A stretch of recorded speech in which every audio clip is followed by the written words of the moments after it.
Comparison price for Tuesday, April 8th, 2025. We're coming to you from the Nation Network studio, built by Arbor Lee here at the historic Wall Center. In this program, a presentation of Bet365. Matt Sakaris alongside Blake Price, four-time Juno Award winner Mike Rogerson, hitting switches, conducting things.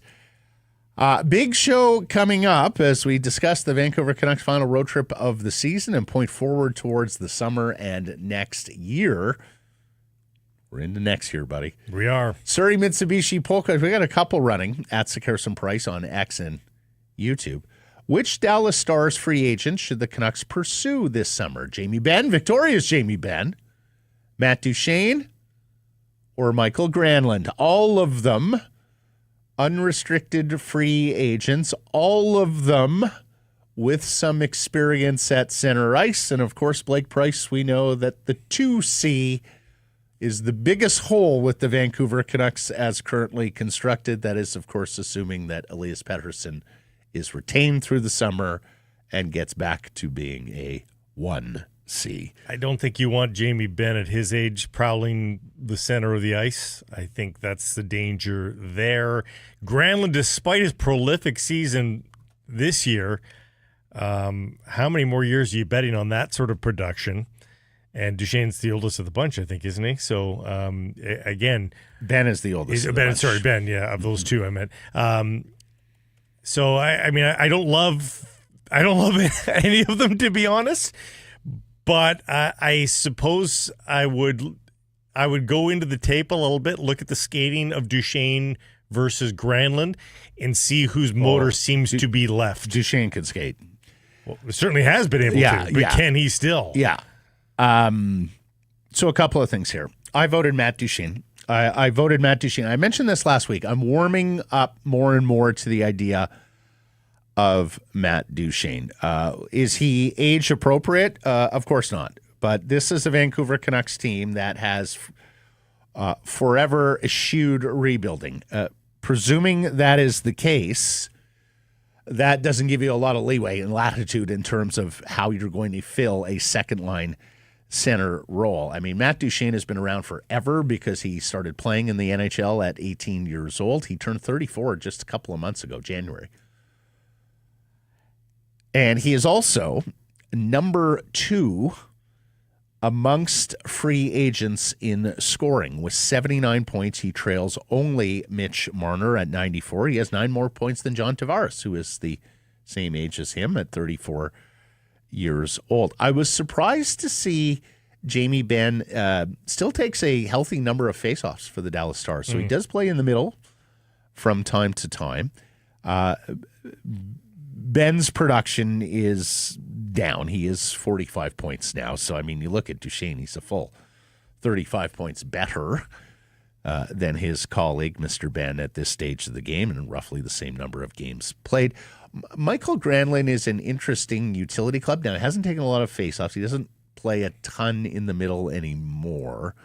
So that's what had me selecting Duchene over the other two. We got a ton of comments as soon as we fired this poll question going, where is the none of the above option? Well, 2 things on that. Number one, we do like you to make a choice, not sit it out. Secondly, help me out on where the Vancouver Canucks are going to get their second line center. Do you prefer a different free agent than these 3 Dallas Stars? Like, do you prefer John Tavares, Ryan Donato, Sam Bennett, Brock Nelson? Do you think any of those guys would sign in Vancouver? If that's the case, fair enough. I'm a little skeptical myself, but okay. Do you prefer trading picks and prospects for a second line center? Or a top 4 defenseman. It is going to take a healthy piece or pieces of the Vancouver Canucks existing organization if you're going to acquire this player via trade.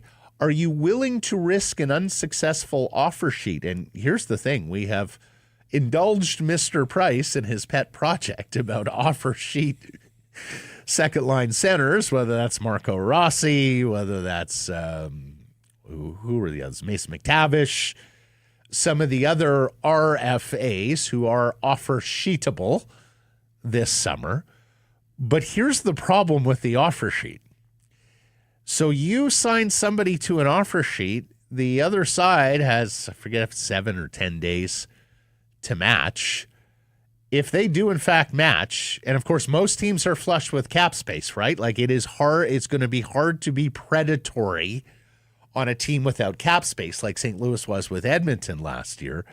So if they go ahead and match 7 to 10 days later, well, you've missed the UFA window, and you may well have missed the trade window as well, assuming the trade window is most open and most active during the draft. Yeah, you find out late. It's got to be your bonus signing, your bonus acquisition, rather than what you're building around, because you're not going to find out until it's probably too late. So the Canucks would probably do well to sign somebody else that can complement their group and see if they can offer sheet somebody as the cherry on top of their summer. Now it's going to be a bigger dollar figure, but cross those bridges when you get to them. Make subsequent moves when you need to, rather than worry about the cap space and everything at the end of it. But as it pertains to Dallas, the thing is by all accounts, Duchesne is going to be re-signed. Apparently, they're going to prioritize Matt Duchesne. So it might just be down to Ben and Granlund that are available in the end. And, of course, you got the added thing with Ben of coming home. Is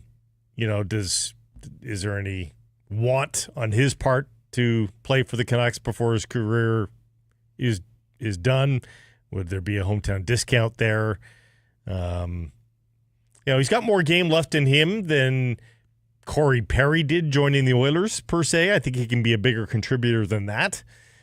But it would have to be a depth sort of price for me to be interested in Jamie Benn, I think, at this point. Yeah. I forget who mentioned it to us that Dallas is very much going to prioritize Matt Duchesne.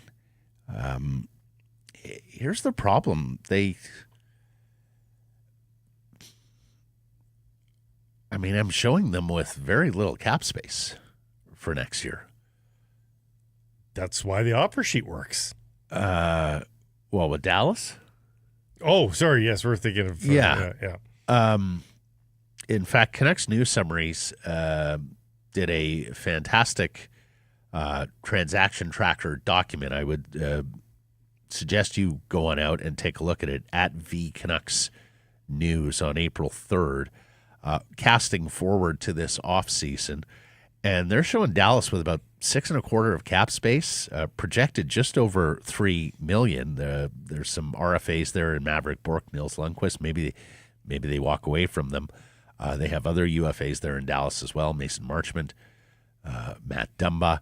So color me a little bit skeptical that it's a slam dunk that Dallas is going to be able to re-sign Matt Duchesne. He's going to be a point-per-game guy this year with a few more points. Now, I think you would sweat the contract with Dumba because he's got enough production still that he's going to be costly and likely to be able to demand some term. I don't love giving term to third. I don't even like signing 34-year-olds to begin with, but given the corner the Canucks have boxed themselves into, I do right now look at it and think Duchesne is a little bit more palatable than the Matt Duchesne is a good player and makes you better, as Darren Dreger was saying to us yesterday. If the Canucks' plan is to go on out in free agency and sign one of the available centers, particularly if they're shopping in this aisle, that's going to make them better for next year. And that is the task at hand, right? They're not rebuilding. They're not looking towards the future. Sure, they'd love a mid-20 centerman, but you don't get that player in unrestricted free agency, and that player tends to cost you a lot when we're talking trade cap. The wording would be the Nashville Predators of this year. Stamkos, Marchessault, O'Reilly. Well, Terrible. Stamkos and Marchessault. O'Reilly was there, wasn't he? Yeah, he was there. But the problem with Nashville is they went ahead and they added wingers when they didn't have center icemen. Like, it's one thing to add Stamkos and Marchessault, but if you don't have a center iceman who can get them the puck, then really are you getting the best out of them? I was really surprised by that. I have a lot of regard for Barry Trotz. I think he is very much showing his inexperience as a manager.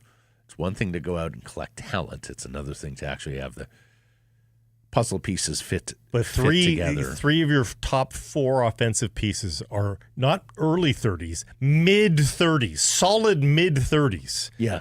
Like, that's a dangerous bit of poker. Which Canucks prospect most likely to to be in the opening night lineup next season? Lekkerimäki, Räty, Wielander, or other? You can vote on that as well. Räty requires waivers, so big leg up there. Lekkerimäki sent down, more on that in a second, and Tom Wielander finishing his season with Boston University, looking less and less likely that he's going to get his NHL cameo this year. I think his NHL debut is going to have to wait for next year. So is it going to be right out of the chute on opening night, especially with a defense score that's a little better, a little more robust and deeper, as the Canucks have done work there. Daily poll question, a presentation of Surrey Mitsubishi. And as you know, you can save $500 per goal on a new or pre-owned vehicle until the next game day. It was 2 goals on Sunday, so $1,000 savings right here, right now, and we'll see what happens tonight in Dallas. This is up to 5 goals and a $2,500 savings. You got to mention Sekerson Price. Score more, save more. More value, more savings. Bring them any offer. Surrey Mitsubishi will beat it. Visit 13820 104th Avenue in Surrey. Top story brought to you by Yellow Dog Brewing, Neighborhood Brewing, Foolish Winery. The final road trip of the year starts in Dallas tonight, Colorado on Thursday. Then they're back home to finish with 3 home games. Canucks 1 regulation loss away from postseason elimination. Yes, if they were to lose the game in 60 minutes tonight, that would be that. Now, Minnesota Wild would not clinch at that point. Calgary still in play here. But the Canucks would be the next team eliminated in the Western Conference playoff race. Just looking at, let's get to JPAT here. Starting with a January 31st loss in Dallas, the team is 5-7-2 in the last 14 road games, with just the 1 regulation win that was against the New York Islanders. I keep wanting to say on the island, but they're not actually on the island anymore. They're on That'd be Arizona Missions. Yeah, good exactly. catch. They're on the Queens side, so keep an ear out for that, Mike. Make a note. They got off to such a strong start on the road this season, but the second half has been a struggle. You kept waiting for the home record to come around, and narrator's voice, it didn't. 16, 15, and 7 at Rogers Arena this year, and that heaped a ton of pressure on the road performance, and that did regress. 19, 14, and 6 on the road. Now, that's still a passable road record for a playoff team. If they swept this week especially. But you got to win your home games. Yeah. And that's one of many different ways you can skin the cat and look at, well, why did the Vancouver Canucks miss the playoffs this year? Well, the performance at home and not being able to counterbalance it with a strong road record, which we did see at the beginning of the season.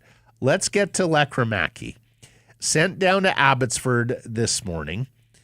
And, of course, the Abbotsford Canucks are on a 13-game winning streak. They're home again this weekend to the Calgary Wranglers. That's the final 2 home games of the regular season. Then off to California for a 3-game set that concludes their AHL season before the Calder Cup playoffs. They can still get that top overall seed in the Pacific Division, which would come with a bye. So that would be great stuff. A couple of things here to note on the Lekkerimäki demotion. Number 1, it preserves his Calder candidacy for next year. Now, I can't imagine that is the primary reason why the Vancouver Canucks made this move. Sure, you'd love to have yourself a Calder candidate next year, but he also had a game to burn. He had a game to burn, too, so it's not like he was up against it. He had one more game to play. One more, yes. He's played 24 games. Yeah. And in fact, Sasson, when he got in the lineup on the weekend, lost his Calder candidacy. Not that he was sick. No. But that's no way to run an organization. No. I think it was more that they liked what they saw from Sasson on the weekend. They need the center iceman now with Hedl and Elias Pettersson both out. And so there you go. They're making the decision that Sasson's going to play here. Lekkerimäki, I'm sure, will play on the weekend against Calgary, and I suspect that both of those guys will be in the lineup come the Calder Cup playoffs. And probably saw that the element of speed was really needed right now to keep, the more fast guys you have in your lineup, the faster the slow guys skate as well. Well, especially against Colorado and all their speed. I mean, that's what they've been doing with Natchez and McKinnon, just blitzing teams with pace. So keeping speed in the lineup, probably not a bad thing. And ultimately, hey, maybe steeping Lekkerimäki amidst all the success down on the farm, probably not a terrible thing too. People always worry about prospects in a losing environment. Well, he's going down to a team that's won 13 in a row. It's hardly that down on Abbotsford. So it's just hard to get fired up about this, given the Canucks are going nowhere. The prospects got the world in front of them right now, and there's winning happening down in Abbotsford right now. So I've got no issues right now, nor for the entire season of how they've handled Lekkerimäki. I mean, it's been appropriate. I think you wanted to get him a bunch of games, and they got him a bunch of games. I thought they were a little slow to get him in the lineup when they were missing offense and needed offense. Fully understanding that he was not going to be a night-to-night answer, but he could have been an answer from time to time, as we saw in that game against New Jersey, where he scores and then scores the shootout winner. But for the most part, no, I'm not going to crucify them for the way they use Lekkerimäki this year. I know there were many pointing out that he was the least used forward here or there down the stretch, but it's not like it was 5 or 6 minutes of ice time. No. It was oftentimes 10 to 12 sort of thing, which is fine. I mean, particularly if you're going to view him as sort of a offensive specialist, power play, and when you need a goal. And the other thing, and we're going to hear from Rick Tocchet here in a second, no Elias Pettersson, no Philip Hedl, no Tyler Myers on the trip. That means we're going to see kids, right? We're going to see Victor Mancini. We're going to see Elias Pettersson. Why wouldn't we? We're going to see Linus Karlsson. We're going to see Max Sasson, Aatu Räty, and some guys who will be vying for jobs next year at training camp. And Coach Tocchet was talking about just that this morning in Dallas. I think, situations like this, nobody's guaranteed stuff. You got to play to the end. You got to play hard, and you got to try some stuff. Like, we're going into situations where we're tied going to the third, and there's moments we're looking for people to do, or not so much people, but the team. So you got to really work on your details, be mentally strong, and that's really the message. Same lineup, by the way, same 12 skaters. Yep. And 18 skaters. 18 skaters, 12 forwards. They've only got the 6 defensemen with them. Mm-hmm. It's going to be interesting to see, based on what he just said there, does he keep the line combinations exactly the same as well? I mean, again, they played pretty well versus Vegas. Well, and he's kept Räty with Joshua, and there's been some chemistry there. Sherwood for 7 games, so I think you're going to see more of that for sure. Even with a win tonight, the Canucks can still be eliminated before they next play if Minnesota beats San Jose. That's tomorrow night. The Wild are idle for a second straight day here. And it's San Jose. I mean, San Jose has been a tougher out from time to time. It's San Jose. So you have to like the Wild's chances of winning on home ice against the San Jose Sharks on Wednesday. That would eliminate the Canucks, if Minnesota won that hockey game, could also be eliminated if the Canucks pick up a point and Minnesota picks up a point. Here's what I will say. The effort has been, and we talked about this a little bit yesterday, the effort down the stretch here has been commendable. And, we all look at it and say they're close to meaningless games. Of course, the players and coaches have a different opinion, at least while the math is on their side. But human nature also, those guys fully understand the hole that they're in. So down the stretch in games that in some quarters will be difficult to get up for with a depleted lineup. Yeah, some scores got out of hand, the Seattle game 5-0. But the work rate is there. Is this team telling us something with its effort about how they regard Rick Tocchet? Well, I didn't love the effort versus Seattle. That's one. Yeah. But would you agree with you like the game against Vegas, right? Yep. You like the game against, and I mean, how could you not? Third period lacked a little bit, but you were up by a ton of goals. Yeah, they were in it versus Winnipeg. Late. Columbus, I don't know what happened there. Shit in the third period. But good wins against the Islanders and the Devils. Led the game. It was the third period collapse against the Rangers. Yeah, you'd have to go all the way back to Utah to find a real stinker. Yeah. And even then, they played okay. They just didn't have difference makers in the third. Maybe the Montreal game on the 11th, if I recall, they even played okay. No, but the ones that have been horrible from an effort and care standpoints have been few and far between. Well, I mean, it almost coincides with, and I'm not sure that this is actually what happened, but when Elias Pettersson started to play a little bit better, maybe there was some more belief added to the team, or maybe there was a little bit of, everything's going to be okay because Pettersson's back. I don't know. I don't think they're playing for Tocchet per se. I think they've got individual dangling carrots that Tocchet just talked about playing for jobs next season. I mean, ultimately, they have to have the question in the back of their minds. Is this guy going to be the coach next year? It's almost commendable on the players' part that they're playing as decently as they are, given they could probably be excused somewhat from mailing it in, not knowing who their coach is going to be next season. I mean, that's why I think there are a lot of guys with regard for Tocchet and Foote and this coaching staff, and guys who aren't going to get caught mailing in an effort with these guys on the bench. I think it is a comment on how they feel about Rick Tocchet. I know things have gone poorly this year.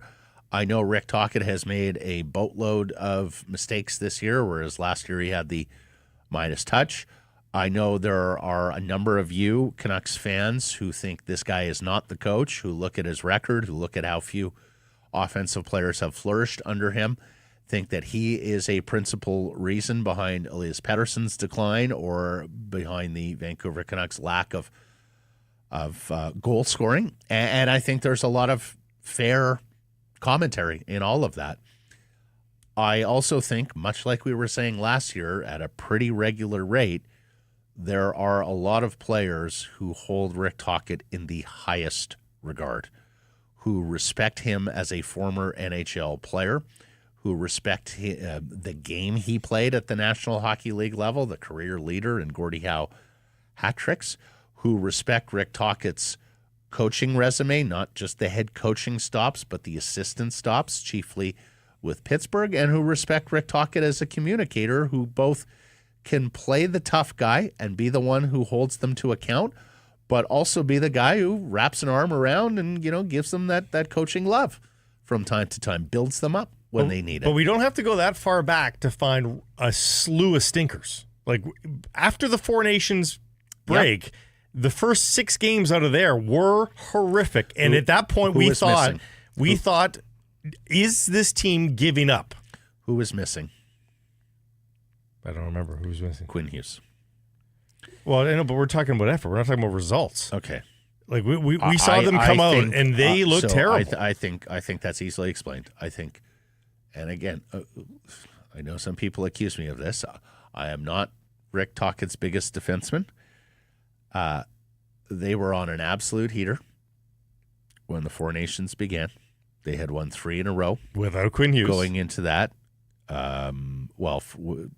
The last 2 games without Quinn Hughes, if I'm not mistaken. Maybe it was 3, or was it 4?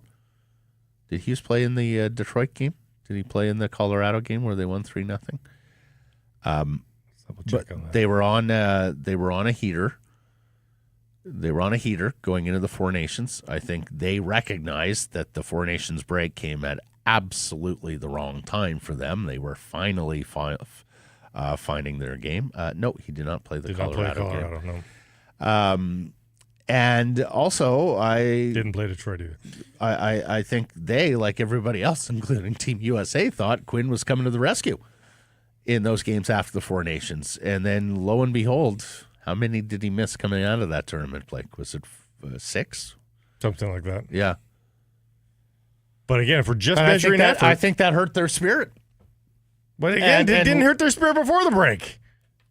Undefeated in 4 without him. I know.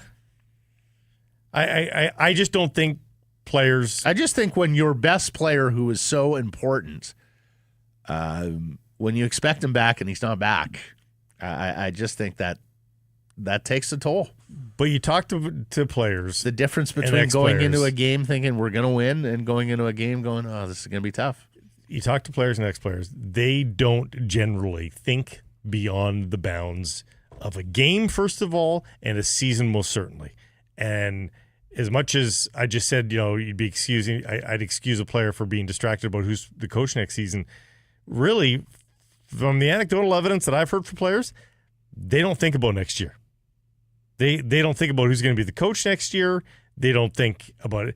They are programmed to be next game focused, and at worst, next handful of games focused. And I think they're just. I think you got to commend them for playing well because they're playing well. He missed the first 2 coming out of the break. Just 2. Was back in there for the Kings' win on February 26th. Speaking of Quinn, he is 4 points shy of tying Alex Edler, franchise record most points, career points by a defenseman. And you would think he should be able to get that in 5 games remaining, but he's struggled of late. You can tell that he's toll of the workload in the season, and he's forcing it. Saw a little bit of this last year. He talked about this in training camp, how he felt like he wasn't at his best in the playoffs. That, preparing himself for the 82-game grind and, multiple rounds of the playoffs was something he was learning. It was -3 against Vegas. He had the worst game score impact on the team.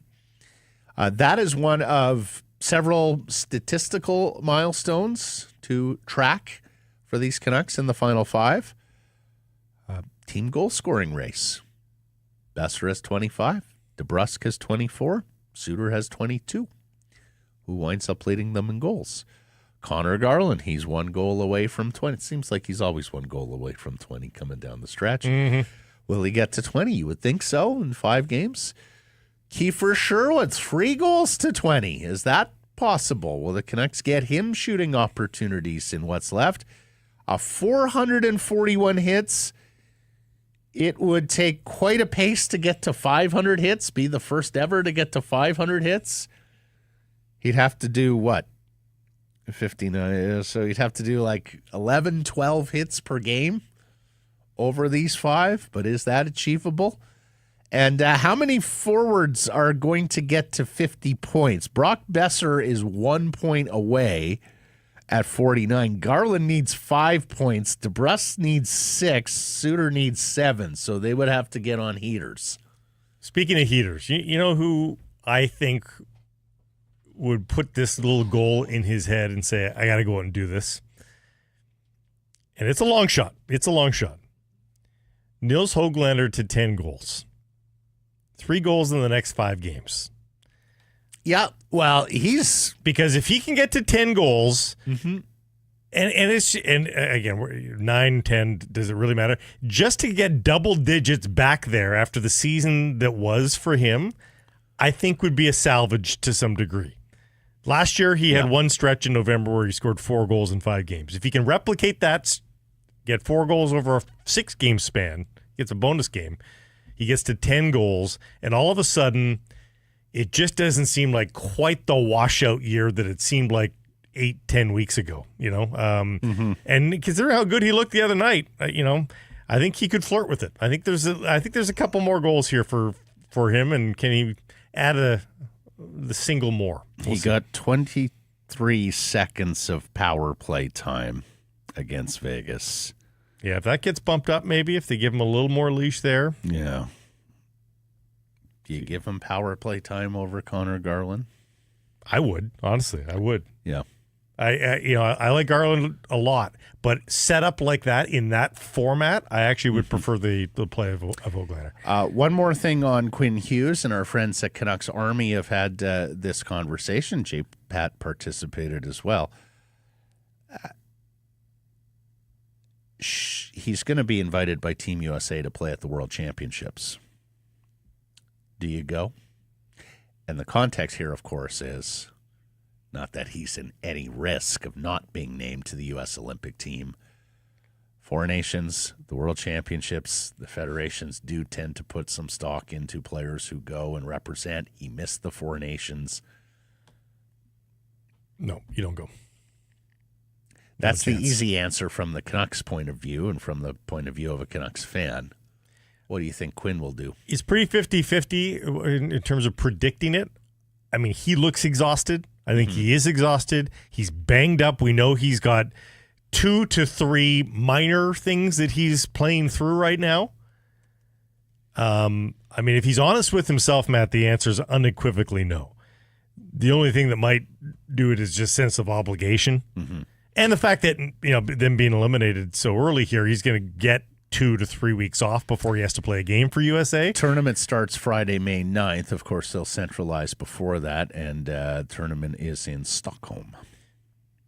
But he'll be given the longest leash. So if he said, I'm not going to be there until May 6th, they're going to be A-okay with that because they ultimately take guys that are eliminated in the first round, of course. Yes. So he could sync it up so that he's, again, got 2.5 weeks fully off to rest, but I still think the answer should be no.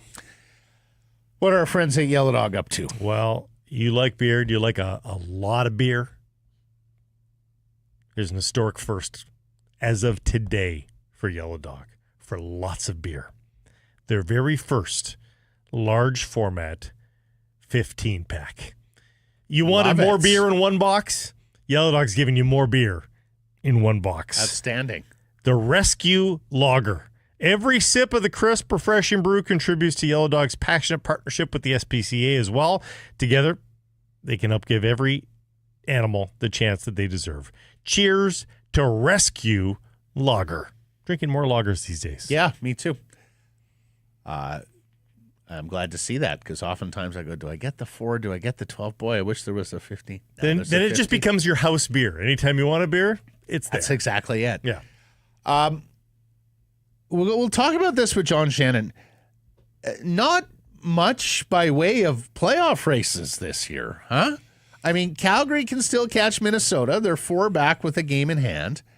If Montreal beats Detroit tonight, Detroit being the closest pursuer of the Canadiens in the Eastern Conference wild card, that's almost good night, Irene.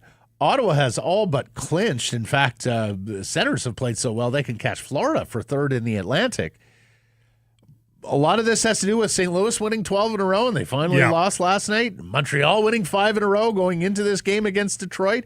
Senators 12-4-1 in their last 17. But I looked at it, Blake, over the last 3 seasons.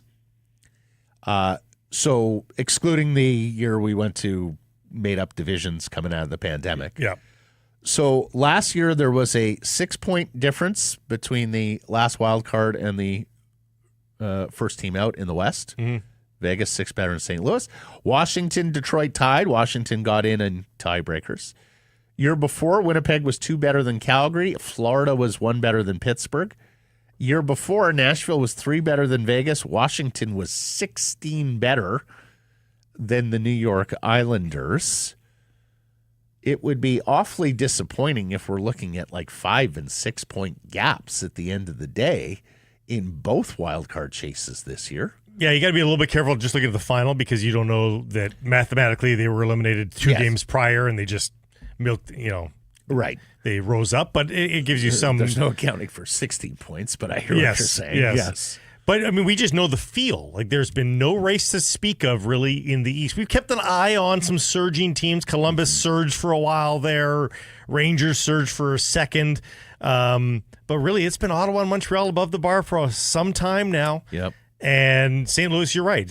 If St. Louis, again, we've talked about it through the Canuck prism, but just take your Canuck lenses off even. If St. Louis is just really good rather than perfect, they went 12-0. If they're 9-3, which is an unbelievable run, like not only does it bring the Canucks back into it, but just the whole race changes if they're merely 9-3. So them doing that has eliminated it. The Wild there's 1 or 2 big games left for them.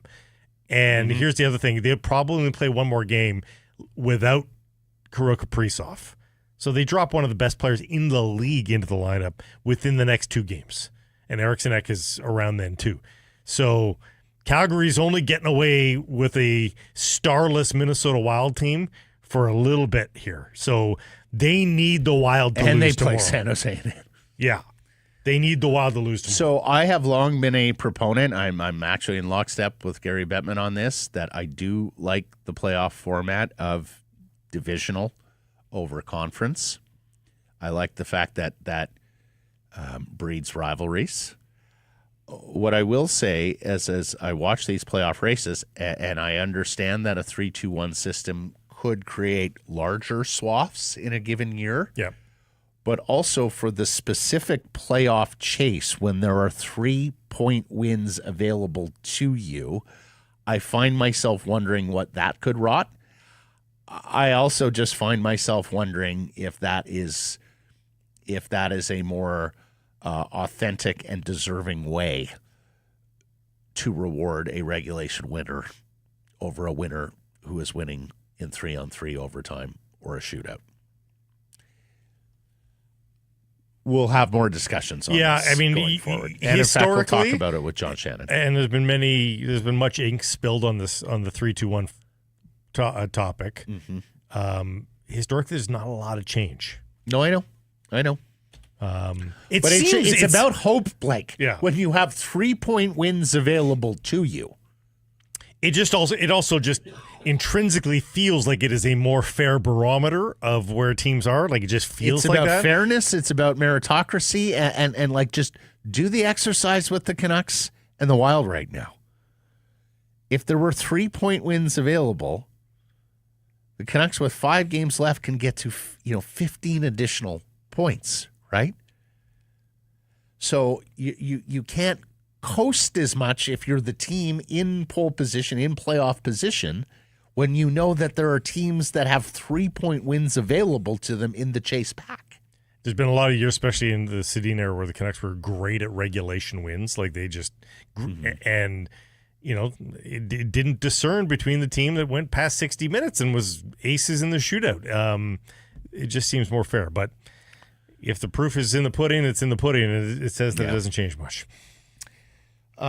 Lastly here, we want to join the chorus around the NHL and the hockey world in mourning and sending our condolences to the family, friends, and colleagues of the late Greg Millen, gone suddenly yesterday at age 67. We'll talk about Greg coming up with John Shannon, who was not only a great friend of Greg Millen, but somebody who employed him a number of times, who knew a veteran Greg Millen, rounding out his terrific NHL career.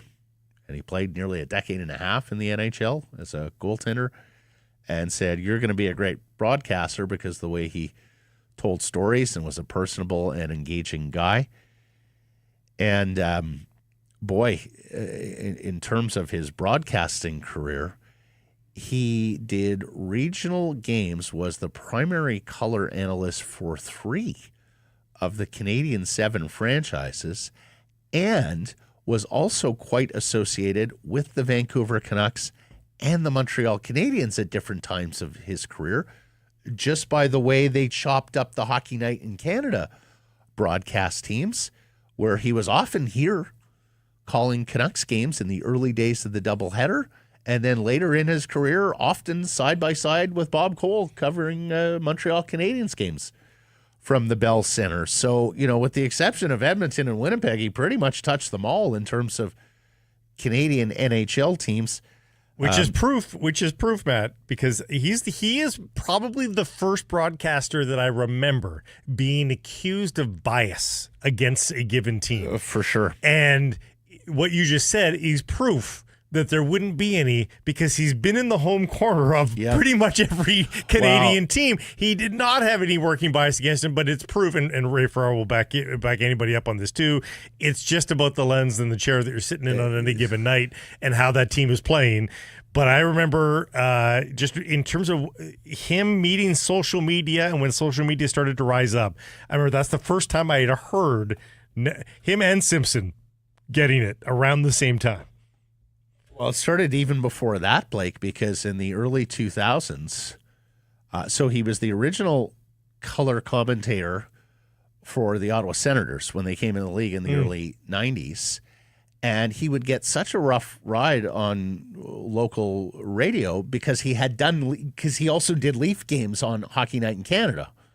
And because he was a Peterborough guy, which I guess wasn't quite not Ottawa, no, it which was is more hysterical Toronto, because it's almost right halfway. in the middle. Yeah, I mean it's literally where you would the go 40% mark on the way to Ottawa. Like maybe before they completed highways, that was really like the halfway point on the drive from one to the other. And he got such a rough ride there, which I thought was so unfair because I thought he was nothing but professional. And we should also note that his last gig, as it turns out, was often side by side our great friend John Abbott. Yeah. Calling Calgary Flames games, and sent a note to John this morning. A very classy move last night by Sportsnet and by the Flames broadcast crew. They did not do an Indigenous broadcast of the game with so many people torn up as a tribute to Greg, and they took the San Jose side broadcast and put that on the air yesterday as everybody there was mourning Greg Millen. Anyways, our condolences again to his friends and family. He was a wonderful guy. I had a chance to meet him several times. A wonderful guy. Let's get to today's menu. It is brought to you by Greta. Greta will be there Thursday for another Canucks Army viewing party. And if you missed the news yesterday, so look, they could very well be out of the playoffs. We get it. We have decided to make this a free event. If you bought tickets, we'll refund you. Doors open at 5. Game is at 6. This is presented by Fountain Tire. We're going to raise some money for Kids Sport Vancouver. Exciting giveaways, a 50-50 draw. So come watch the game, eat great food, play in the awesome arcade there at Greta. 50 West Cordova. Greta, let the games begin. We'll see you there on Thursday. We've got Cam Robinson coming up from Elite Prospects. Talk about a number of Vancouver Canucks topics with Cam. And then John Shannon. And as mentioned, John is a great friend of Greg Millen's.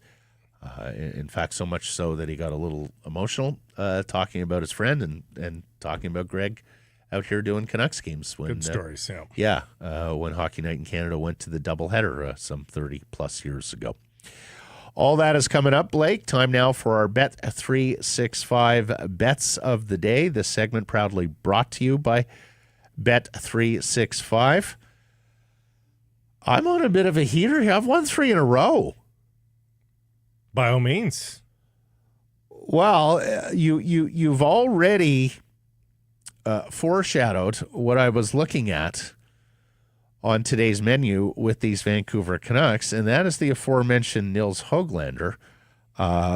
He's playing well. The production is coming, and there's great value there at plus 500 as an anytime goal scorer. See, this is one you want to get in on because we're sitting there looking at Höglander playing, saying he's playing great hockey. The results are finally coming.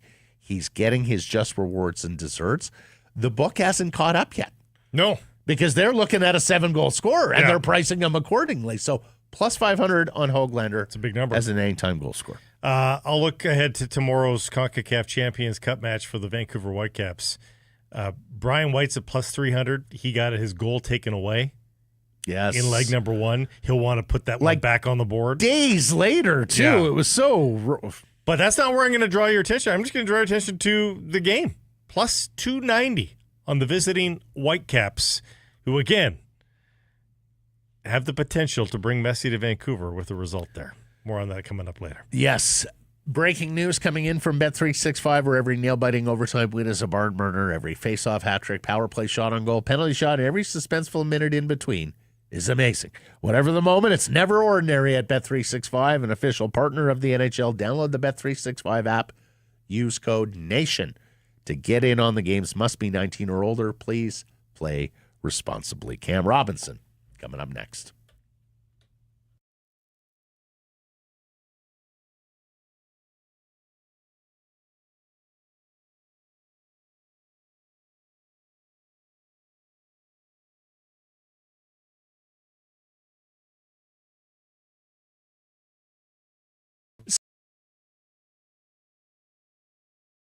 Coming to you from the historic Wall Center. And this segment brought to you by your Pacific Toyota dealers, purveyors of the fine BZ4X. This is the latest car in the legendary Toyota electric lineup. It's only getting better. And there's still your same old Toyotas. You'll get all the same kilometer stories that your gasser friends will, except you'll be driving in the HOV lane, getting to your destination quicker than they will, and you'll never stop for gas again.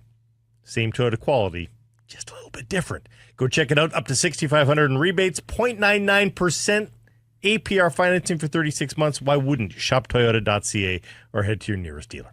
Cam Robinson is the director of content and film study for the film scouting for Elite Prospects. He joins us on Tuesdays. How are you? I'm doing well, fellas. How you guys doing? Fantastic. Better than the Vancouver Canucks, Cam, and we'll start there. When you think back to what went wrong this season, what comes to mind? Oh, boy. How long is this show going to run today? Long list. Edit for me. Tell me, okay. Where did this season go wrong? Cam's notes. There you go, the Cam's notes. Excuse me. Injuries played a big part, obviously. I mean, Thatcher Demko going down, even though Lankinen was a bright spot, for long stretches of the season. I think that played a big role. Obviously, Pettersson battling whatever injuries or, headspace stuff, massive. The defense core, it was built out at the end of the season here, but, for a large chunk of that season, especially the bottom four, really struggled. Depth scoring fell off, an inability to generate rush chances, dressing room drama. I mean, we could go on and on. There were so many things that kind of spiraled out of control with this team this year. If Elias Pettersson has played his last game this season, where are you on him going into the summer, and what do you think they should do with him? I hope it is his last, that he's done for the season. Just let him recover or whatever and take that time and refocus and regroup for next year. I do think that they'll probably listen at the draft before that no move kicks in. I don't expect he's going to get traded, though, to be honest with you. And we'll see if that changes as the weeks and months go by here. But I think you bet so big on this player, and that and I've said it so many times, I refuse to believe that at 26 years old, he simply forgot how to be a star player. I don't see it. He was too good for too long to just lose it at this point. And we did see little flashes towards the end there, right before he got injured too, that maybe things were coming back together for him. So I think that they have to just put all their trust into him and try to support him in his off-season training. Maybe he stays in Vancouver for the summer. Maybe he just takes a little break and he's back, or he's working. Maybe he's hanging out with Quinn and the boys, the Hughes boys for the summer, and really getting his head right and focused and coming back next year. And he has to be better. He knows it. The team knows it. It's put up or shut up time, because if it continues down this path, well, then things really get ugly. If they are bringing PD back, can it be with Tocchet as head coach, or do you think you need to move on? I don't think the two necessarily have to split. I don't think it has to be one or the other. I think that there's maybe some different voices out there that might be able to maximize his offensive production. But I mean, Tocchet was around when he was still putting up big points too, right? Like it didn't just happen as soon as Rick showed up. So I do think that they can coexist together. The Rick Tocchet extension, and that's a story for a whole nother day. I think that one's really complicated and how they're going to utilize that team option that they have and whether they want to keep him and bring him back as a lame duck. And so, if they extend him long term, I don't think that is a death knell for Pettersson showing up next year. On the summer ahead for Pettersson, is the relationship between the player and the organization, do you think, at the point where they're willing to work together on the solution? Because there seems to be some hurt feelings, I think, all around here. But are they able to put that aside and work together to get this player? You mentioned, like, sticking around.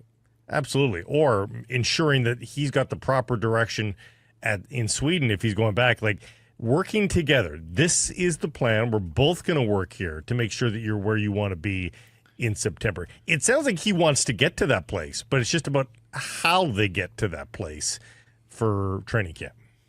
I think, and this is just my own personal feelings, no inside information on it, is that absolutely, right? Is that like, yes, there maybe were some hurt feelings on how this year began and maybe the pressure points that the organization decided to place on him that didn't work, but they're paying him $11.6, right? He's making so much money. They have made that commitment to him. They moved the player, that was in that battle with him, right? It's not like they chose JT Miller over him or they kept them both and said, figure it out. At the end of the day, they capitulated and they said, Petey, you're our guy. And so I think at that point, it's like, it should be water under the bridge. It's like, okay, player wants to get back to where he can get to. Team absolutely needs him to get back to that level. Let's find a way, right? And they don't need to babysit him. Hopefully there's going to be that intrinsic motivation for him to get back to the level he needs to. And he has to recognize is that the offseason is where it gets done. It's really difficult to make wholesale changes or improve your game during the season when you're playing so much and practicing so little and traveling so much. And he should know this, right? When he was drafted, the whole knock on him was supreme skill, a little slow feet, and the shot was kind of a muffin. Well, he broke that shot down and just rebuilt it in a summer, and it became just this electric weapon. He knows what an offseason of training can do, so he needs to do that now. And I believe the team will give him every opportunity and all the resources that they can to get him to that point. From a Swedish center to a Swedish winger, Jonathan Lekkerimäki sent down to the Abbotsford team here for the duration, you would think, of the season. Does it matter? He certainly doesn't need that assignment. He, I think, could have worked through whatever he was slumping with here. But Rick Tocchet wasn't speaking glowingly about him recently in post-game interviews when he did play, and then he's scratched as well. So, do you have any strong feelings about this particular move by the Canucks? I'm fine with it. I've always been fine with it. As at this point, is up and down, up and down. It's that you keep this kid rolling hot down in the minors. You bring him up, you give him some chances, you send him back down. And so, Abbotsford is just cooking right now. And so to inject him back into that fun-loving, happy, enthusiastic environment, he's going to be a go-to player for them. Hopefully he's going to find the back of the net a bunch of times here. And that's just only going to boost his confidence. He's such a young kid still, right? Is that you want him really rolling here in a couple seasons. And so I think that playing in the AHL down the stretch here and then into the playoffs is the best place for him. He was going to go down there anyways as soon as the season was done. And so these games at the end of the year for Vancouver, obviously they mean nothing. It would have been fine if he was scoring or he was getting minutes. Yeah, keep him up here. But he's not. So send him down and let him find some joy again. Have they handled him properly this year, Cam? Yeah, I'm totally fine with how they've handled him. I think that it's been a successful season for him, in my opinion. I think he's taken strides, but like I said, he's still a young kid, and he's still going to make mistakes at the pro level and at the NHL level. And with a coach like Rick Tocchet, who is very detail-oriented and defensively focused, that's not exactly his game, and so he's going to have to develop his offensive game to be at a point where it's like, well, you maybe missed an assignment here or, you screwed up there, but you're still putting in 25, 30 goals for us. So that's okay. And as we pointed out, still a rookie for next year. Can put up a Calder if he wants. Want to hear the latest, as you understand it, on Tom Wielander, who's got a Thursday game? if I'm Yep. not mistaken, the national semifinal for Boston against Penn State, and potentially the final on the weekend. Where do things stand with Tom Wielander? Yeah, checked in this morning. Was told slow going at the moment. I've been reporting it. I think that it's at this point, it's almost assured that he will sign his ELC for 25-26, similar to what Jacob Fowler just did, and then he will sign his ATO, his amateur tryout contract. He'll head to Abbotsford. He'll join that playoff run down there. I think that's the best spot for him. I think that, in return for not burning a year of his ELC and coming up and playing NHL minutes, is that hopefully the management will capitulate on some of those bonuses that his side is looking for. And, I'm always a little, obviously everything's a bargaining chip, everything's a negotiation, but when management groups kind of lords bonuses over players, it's always concerning to me, or not concerning, but just questionable. It's you want this player to hit those bonuses. You should be happy to pay him out those bonuses, right? The Schedule A bonuses, 10 goals, 40 points, 25 assists. It's just a maximum of $1 million for an ELC guy. And then those Schedule Bs is up to $2 million, right? And then if he's top 10 in defensive goals or assists or points, or he, ends up at the All-Star game, you want those things. You'll be happy to pay that player. So I think it is all just a negotiation. Like I said, it'll get done, and in return for those burned years, I imagine he'll probably max out on his bonuses. Let's ask you, since we've talked about a couple of them, then the Surrey Mitsubishi poll question today: which Canucks prospect is most likely to be in the opening night lineup next season? Lekkerimäki, Räty, Wielander, or feel free to go off the board here, Cam? Well, I think there's a realistic chance that there's a couple of those names on the big club for opening night next year. But I think it's Räty is the most likely, primarily because of his age, and he will no longer be eligible for waivers. And so you've invested in this player. He was part of the package for Bo. He's done well. He's come up. He's played well in these spurts down the end of the season. I think you find a place for him on that opening night roster, because quite honestly, if you don't, he's getting snatched up on waivers. And he's in a position of need. He's probably third in pedigree, but, in positions of need, they've got other young right shot defensemen that can play instead of Wielander on opening night.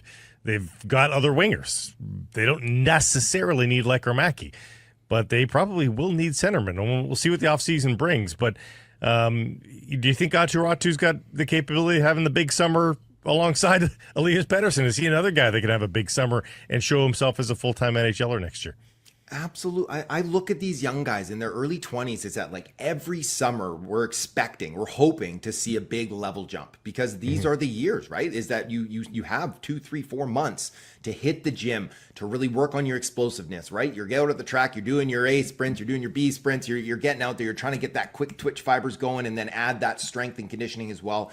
And then when you're at that age, they can really take huge level jumps up. So absolutely, I'm looking for him to do that. He's been really good since he's been come up, but a lot of things have gone right for him, right? Since he's been recalled, he wins a ton of draws. He's got that physicality in his game, averaging almost 3 hits per game since he's been back up. Of course, he's scoring on 30% of his shots, which isn't going to be translatable and continue on that road. But I do think that he is trending to be a bottom 6 center for this team next year as of right now. And then a big summer of offseason will really lock that down for him. What's most encouraged you about this Abbey heater? 13 in a row. Man, what's maybe most encouraging is just how they've done it without a lot of their top players, right? They are finding scores, right? Ty Mueller fills in as Max Sasson comes up, right? As Räty comes up, as Lekkerimäki comes up. They lost Elias Pettersson, and they didn't even paper him back down, which was a little surprising to me, to be quite honest with you. He's a 21-year-old kid who's only played, less than 40 games in the AHL. Obviously, they see him as an AHL player, but it's why not send him down for a playoff run and see if they can't go for a Calder Cup? But I think teams and people are starting to take notice of what Manny Malhotra and his coaching staff have done down there, and the Sedins helping out with skill development and player development and all that. It's that, it's really impressive running off 13 in a row. They're one of the top teams in the AHL. And like we said, they're about to get Lekkerimäki, they're about to get Carlson, they're going to get Räty, they're going to get Mancini, they're going to get Sasson, they're going to get Silvas, and then they're going to get Tom Wielander too. So it's they are going to be loaded up for this playoff run. And then, for Canucks fans that have been suffering this season, take a look down the road to Abbey. There's some good hockey going on down there. Yeah, you mentioned Ty Mueller. We had a good discussion about him yesterday, Cam. His rookie AHL season, 12 goals, 38 points in 62 Games, how would you characterize it? Tell me about Mueller's season. Yeah, and the cool thing about him is that the vast majority of that production has come in the second half, right? Like, he was cold to start his season. I think 4 goals in the first nearly 20 games, and then now he's just found his sea legs, right? And so he hasn't really changed too much since 23. Basically, he's kind of this jack of all trades type of guy. He has a lot of skills that spread throughout his arsenal, and nothing really jumps out too much. He's pretty quick. But he just brings a little bit of everything to the table, and he's a strong two-way forward, and he has good instincts. So I think that all those things together, plus this really strong second half for a late round pick, looks like he's got NHL upside, which is what you'll need to find in those late rounds. You find one of those every couple of years, you're looking good as an organization. And has he been playing center exclusively this season, or did they start him on the wing a little bit? I'm pretty sure he's played both, that he's moved around. Yeah. Mm-hmm.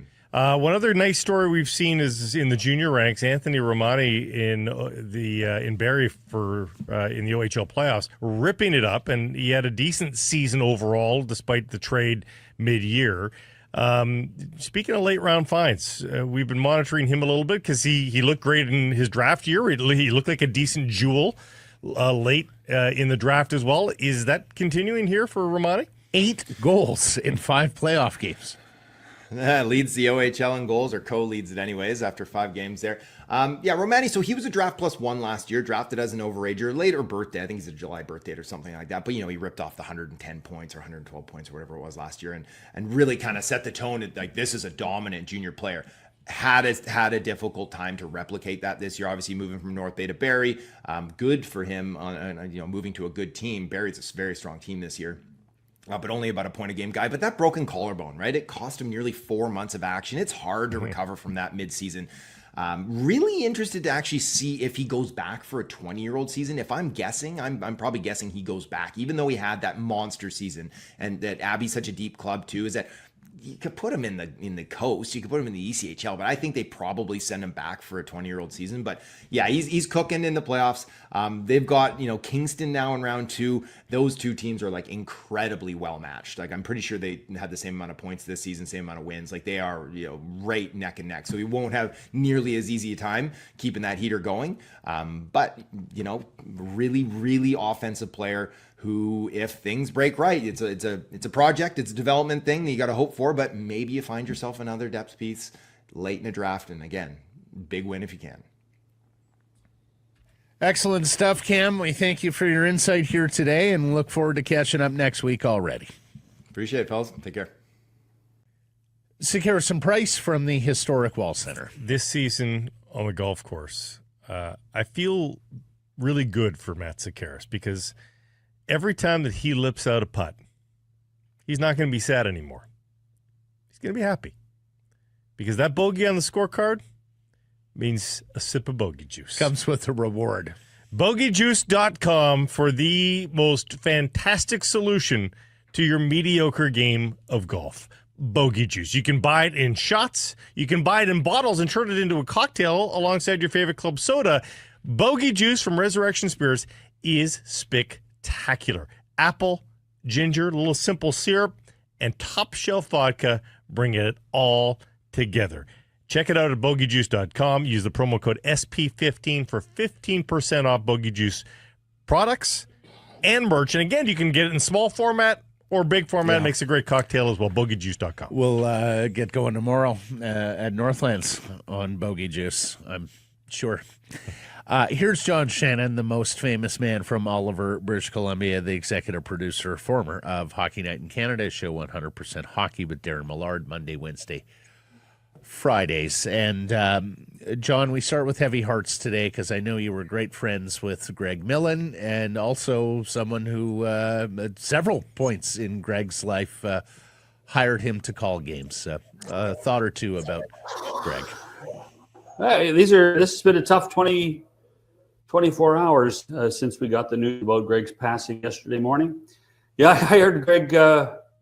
In fact, I hired Greg 4 times in our careers. I hired him to do the Olympics in 1994 in Lillehammer, Norway, which in my mind is still viewed as the greatest Olympics ever for the setting that it was in. Hired him twice at Hockey Night in Canada. and hired him to be the face of Leafs TV for Maple Leaf Sports and Entertainment in, I think, 2002. So we got to work together there as well. You know, he was he had a great sense of humor. He was a great practical joker. It didn't necessarily come across on the air, but nobody liked to play tricks on people more than Greg Millen. I am actually quite amazed, and Greg would be embarrassed today with the amount of notice that this has taken and the impact that he's made. Last night on the Amazon show, dedicating the show to him, the Winnipeg Jets doing the same in the arena. Ryan Huska, after the game last night in San Jose, Michael Backlund stopping the Flames team on the charter back down to Anaheim to raise a toast to Greg Millen. You know, he touched people so many different ways that I don't think any of us knew. He was a very private person that way. And if you had Greg's confidence, he was not one to gossip. He was one to confide in you. And he was a great friend. He was and by the way, he was a really, really good broadcaster for a long time. And the last 2 or 3 years, guys, I will tell you right now, whoever made the decision to put him into the Calgary package of regional games deserves some credit, because it reinvigorated him. It reinvigorated his career. And in the last 6 or 8 months, I've never seen Greg happier about being a broadcaster than he was doing his Flames games. Well, yeah, and yesterday Sportsnet did not do a Flames regional broadcast as a tribute and testimony to Greg. They took the San Jose side of things, and you talk about him and his career. He was the original Ottawa Senators color guy. He did Toronto Maple Leafs color, or more recently the Calgary Flames. He was at one point a staple on Hockey Night out of Montreal doing Habs games. And John, you hired him to do effectively a lot of Canucks games as the second game of the Hockey Night doubleheader when Hockey Night went to a second game on Saturday nights. Tell us that story. Well, so yeah, it was, you know, we had our young gun play-by-play guy was Chris Cuthbert.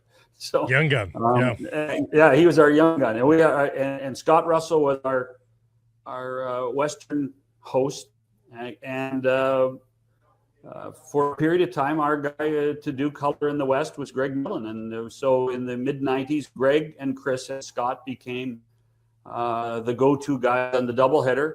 Did a lot of games in Vancouver, all over the West. Did a lot of playoff games in the Western Conference.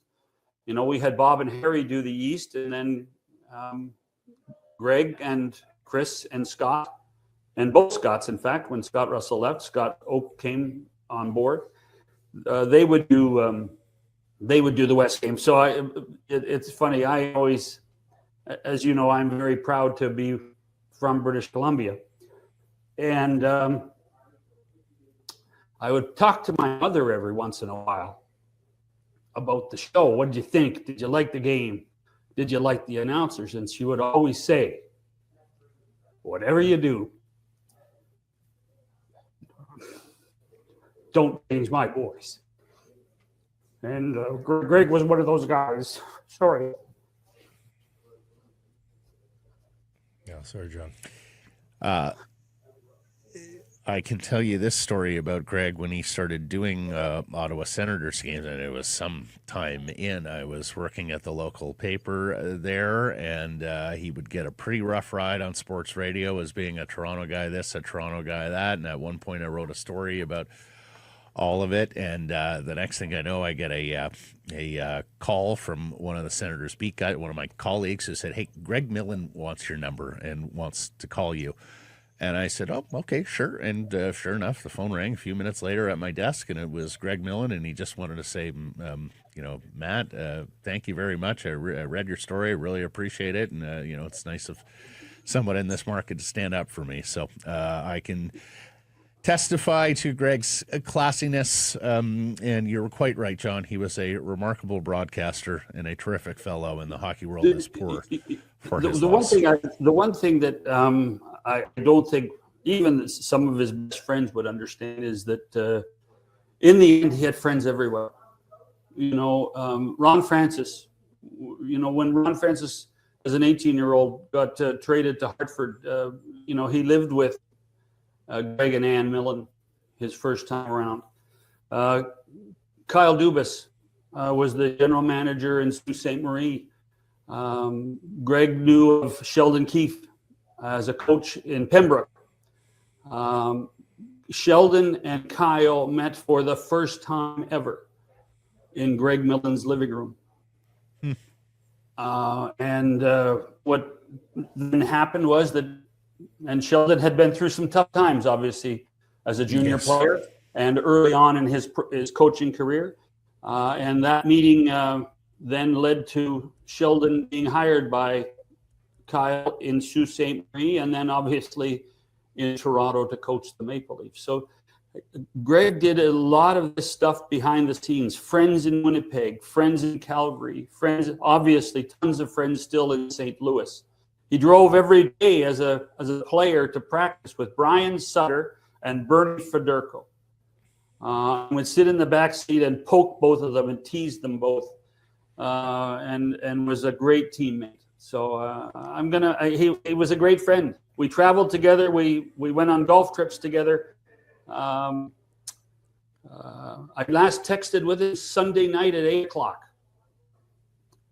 He went into hospital a few hours later and passed away early Monday morning. He was also a member of the Peterborough Petes back when. Yes. Well, he loved Roger too. He loved Roger Nielsen. Roger Nielsen. I was just going to say when that Peterborough program was really humming.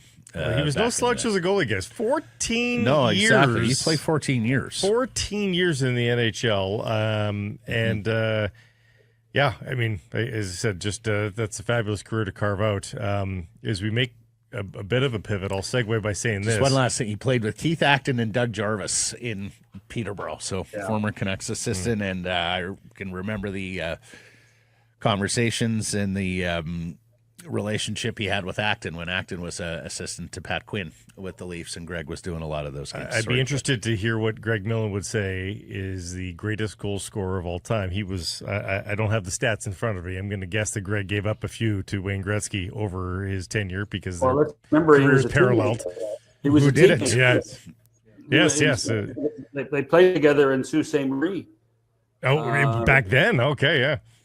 They played together as when Greg had already been drafted by Pittsburgh, but then ended up going to Sault Ste. Marie to play with 16-year-old Wayne Gretzky. So wow, crazy. So he would be terribly embarrassed today, terribly embarrassed with us making all this fuss about him.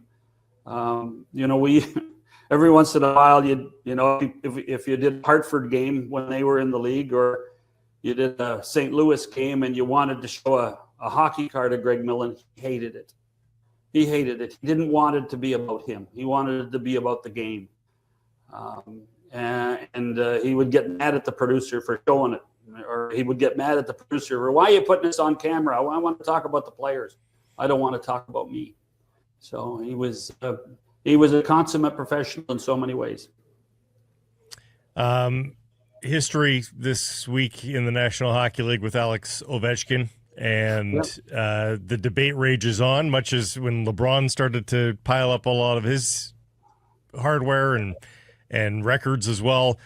How do you compare LeBron versus Michael Jordan? How do you compare Alex Ovechkin versus Wayne Gretzky, John?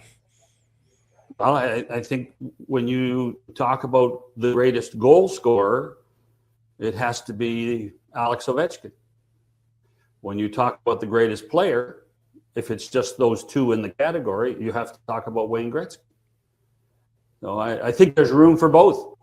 I really do. I think that there's room to tell everybody that nobody has scored as consistently and for a length of period of time than Ovechkin has.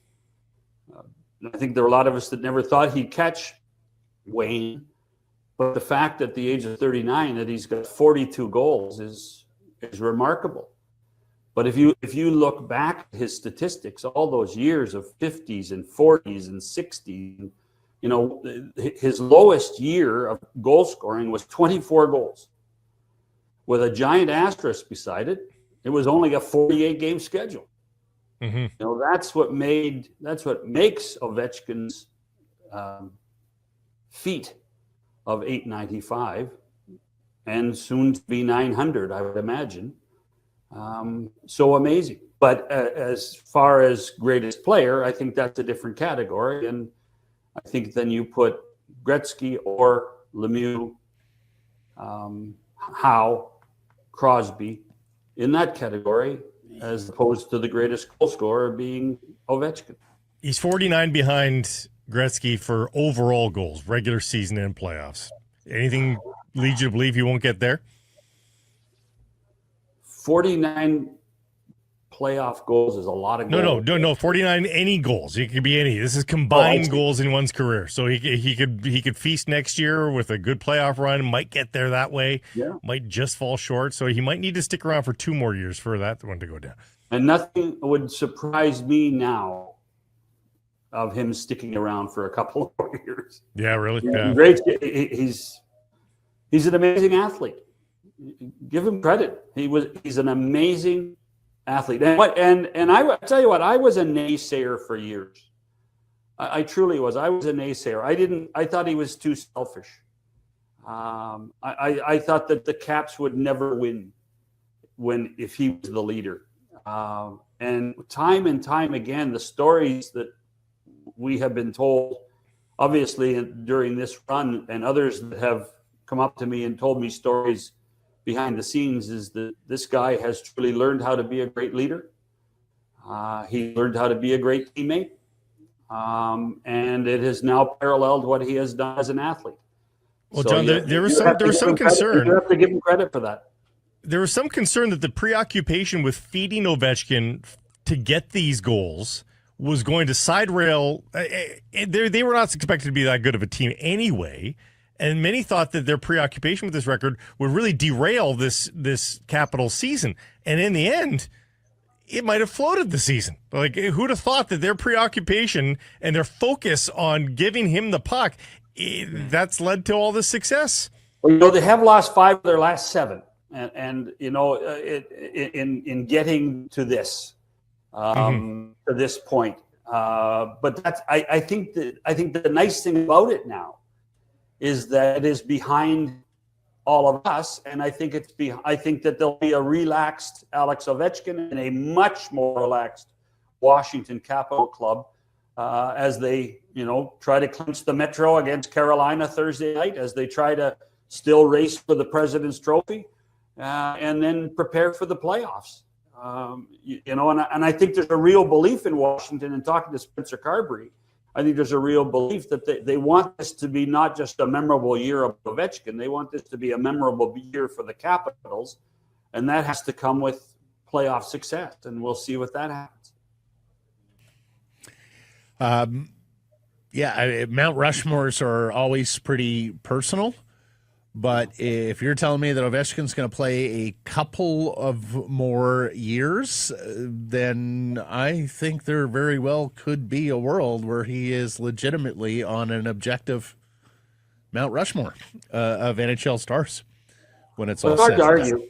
It's hard to argue, you know, from that perspective. But, you know, it also, I think it speaks to the depth and breadth of the great players that we have had in our league, in the game that we love so much. And, you know, it's fascinating, guys, in reading since Saturday and reading articles from non-traditional hockey people that follow the NBA, people that follow the NFL and Major League Baseball. There's a jealousy. We don't get this very often from other sports. There's a jealousy that we have the ability in hockey to celebrate success and respect history at the same time. And you know, Wayne Gretzky deserves credit for doing that, wearing the number 9 lapel button on Sunday, talking about Mr. Torrey and Mr. Arthur as he did at the beginning of the speech. And I just think that there's a reverence in our game that I haven't, that I think some of us have taken for granted for years because we love the game so much. But it's a reverence that seems to have been reborn with what we've seen with the race to 895. John, I want to switch gears here and talk about playoff format. And look, the commissioner was quite clear at the recent owners' meetings that he is a fan of the divisional playoff alignment. And so that seems like it's here to stay. Look, 3 of the past 6 races, so over the last 3 years, Eastern and Western Conference races, have been separated at the end of the day by more than 2 points, more than a single game. In fact, a few years ago in the East, it was a 16-point gap between the wildcard team and the first team that missed out. It's been a lot closer, including last year when Washington and Detroit tied and Washington went on tiebreakers. You look at this year, I mean, Calgary, I suppose, could still stay close here with Minnesota. And, of course, Detroit has to win tonight against Montreal to keep that thing close. Do you think there's any appetite for 3-2-1? I know theoretically that could, create larger separation, but it would reward teams, and of course the possibility for 3-point wins to come back from a chase pack. Do you think there's any appetite? Do you think there is any merit to a 3-2-1 point system? Well, first of all, I haven't done many studies on it, so I don't know the merit. I don't think there's much appetite to it, simply because I think that what has been created is working. I don't recall a 20-game run in the regular season since Four Nations. I don't recall one as competitive as what we've seen in the NHL right now. It speaks to people saying we need a play-in tournament, and I think the answer is we don't need a play-in tournament. We just need months of March and early April like we've seen. That, and I can just envision Gary sitting at his desk in New York saying, "Boys, you see, we're patient. This is how it's supposed to be." The schedule maker does his job, puts the right games on the right day, and make sure you have divisional games at a certain time of year. Then you have this opportunity. The competitive nature of what we have is working. The tightness of that race, the wild cards in the East and West, in this 3-point system that we have now, not the 3-2-1, the 3-point system right now, is working. What I don't think you want is you don't want the disparity of number 1 versus number 16 or 1 versus 8 in each conference being that different. It should be noted this year there would be no change. Absolutely no change in the 3-point system versus the Washington Capitals would have how many points and the Montreal Canadiens would have how many points? Washington would have 149 points. The Montreal Canadiens would have 113 points, narrowly beating out the New York Rangers. Yeah. So if there's going to be no change, why change? Yeah. Well, and here's why. This is a very conservative league that way. Yeah, no, I know. So here's why. And you would have a better grasp on this, given the amount of Oilers games you do and given how often you're in the Alberta capital. But we are heading towards a 4th straight Oilers-Kings first round. It went from a 7-game Oilers win to a 6-game Oilers win to a 5-game Oilers win. And if the Oilers win again this year, is that really enculturing rivalries? Or is that been there, done that, seen the movie, don't need to tune in again? Well, I think that there's still a few people, not necessarily at the league office, but even amongst the 30 teams that think regional rivalries are important. Regional rivalries are successful. In fact, people are saying, how come we're only playing 3 games against teams in our own division? We need more of that. So you're going to get that when you get these consistent And that's the understatement. These consistent playoff matchups of the same teams, that's the luck of the draw. I don't think there's really that situation in any other part of the 16 teams making the playoffs. And you're right, we're still not set. Yeah, Detroit has a chance. Calgary might have a better chance still. They play Minnesota once more as well, which will be fascinating. But I think Kaprizov and Eriksson Ek may be back for the Wild at that point. So two different issues though, right? Standings and playoff format. You yes, can change one without changing the other. I know. And for the record, I actually support this playoff format for the regional rivalry element that you talked about and that the league would talk about. John, like I think we need more of Vancouver, Calgary, more of Vancouver. Slaying the Dragon, Edmonton felt good because it was 3 in a row. Well, and that one was out of conference, but those are so rare. Yeah, you're far, far more likely to build up those rivalries in division. But let's face it, if the Canucks were better this year if they were as anticipated we thought they would be, we might be licking our chops at another Edmonton-Vancouver series and saying, "Look, is it the best?" Again, I'm not. 4 years in a row, the same matchup. Yeah, people may roll their eyes and it's a bit of an issue. But I'll tell you what, once they drop the puck in game one, Edmonton-LA is going to be a hell of a series anyway, and no matter what happens. So, also, especially if Quinn... look what St. Louis has done. Look what St. Louis has done to the West. Well, and it's going to be exciting. Edmonton, LA, especially if Quentin Byfield scores goals like he scored last night. I'm not sure I've seen a better display of hand-eye coordination on a hockey rink. If you're an upset Oiler fan, guess what? Be better. Win the division, and you would have shaken free from the Los Angeles Kings. You weren't better. You're stuck in the I think it middle. would be upset Kings fans. Yeah, maybe that too. A fourth straight time. I would just you're hang on, Blake. If you don't like it, play better and win. And suck it up and enjoy it for what is. By the way, let's just hope all these teams, because everybody right now seems to be running into a raft of injuries. Let's just hope everybody's healthy for the playoffs. John, we're out of time. We'll let you go.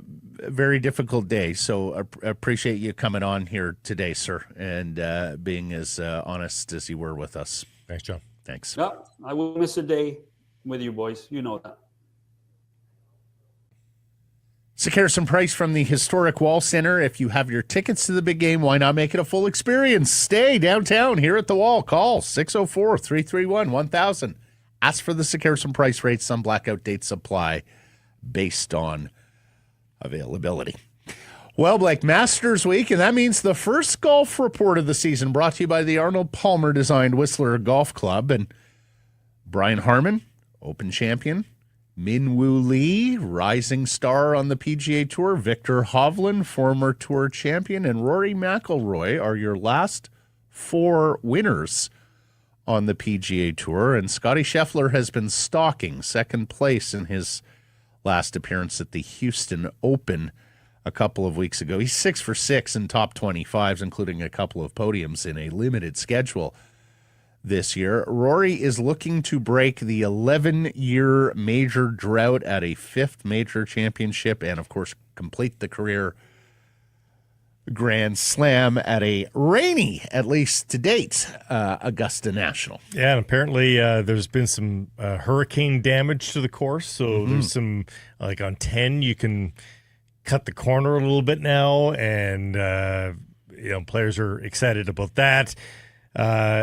Of course, we get our look at live golfers for the first time in a little bit. And John Rahm was asked about the possible merger, and he said it's not happening anytime soon. So I got to say, I am stunned that we are back here again, starting another men's major championship season with no deal. I mean, a year ago last summer, there was a deal. They went on CNBC. They announced we've got a deal going, and it's incredible that it has taken this long to get the best in the world under the same umbrella. It's why I still don't know what the long game is here with Liv, unless they think that they can dry the PGA Tour out of money, sponsorship, and viewers. And let's face it, they, especially the non-elevated events, it's not like the PGA Tour leaderboards are chock-a-block with recognizable names. But, take Minwoo Lee for an example. He generates incredible clubhead speed, like one of the fastest, hardest swings you will see out there. He finally breaks through with his maiden victory.